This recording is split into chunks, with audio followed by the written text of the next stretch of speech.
Imagine for a moment that you have a habit that you really want to change. Let's say, for instance, you go up to the cafeteria every afternoon and you eat a chocolate chip cookie. This habit has caused you to gain a little bit of weight. In fact, this habit has caused you to gain exactly 8 pounds, and your wife has started making some pointed comments. And when I say you, what I really mean is me, because this is a habit that I had that I just couldn't kick.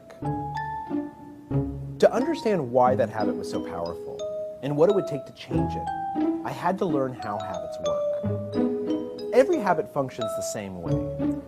At first, there's a cue, some type of trigger that makes the behavior unfold automatically. Studies tell us that a cue can be a location, a time of day, a certain emotional state, other people, or just a pattern of behaviors that consistently triggers a certain routine. To figure out the cue for my craving, I spent a few days tracking exactly when the urge to eat a cookie hit. And what I noticed pretty soon was something interesting. The cookie craving always hit about between 3 o'clock and 3:30 in the afternoon. That was my cue. It was a certain time of day. The next part in the habit loop is the routine, the behavior itself. And for me, that was pretty easy to figure out. Every day between 3 and 3:30, I'd get this craving for a cookie. I'd get up out of my chair. I'd walk over to the elevator. I'd take the elevator up to the 14th floor. I'd get out. I'd buy a cookie, and then I would eat it while talking to my colleagues in the cafeteria. The last part of the habit loop is the reward.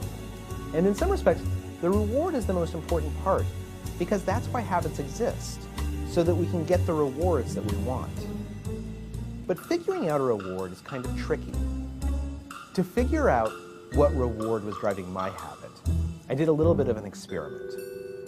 One day when the cookie urge struck, instead of going up to the cafeteria, I went outside and I took a walk around the block. Then the next day, I went up to the cafeteria, but instead of buying a cookie, I got a candy bar and then ate it at my desk. And then the day after that, I went up to the cafeteria again, but I didn't buy anything. Instead, I just talked to friends for about 10 minutes. You get the idea.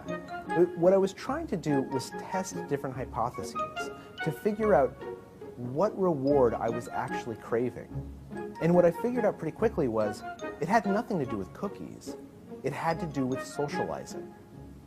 Nowadays what happens is at about 3:30 in the afternoon, I absentmindedly stand up, I look around the office, I see a friend, I'll walk over and we'll gossip for 10 minutes and then I'll go back to my desk. The urge to go get a cookie has completely disappeared. The new behavior has become a habit, and I've lost about 12 pounds as a result. Studies have shown that if you can diagnose your habits, you can change them in whichever way you want.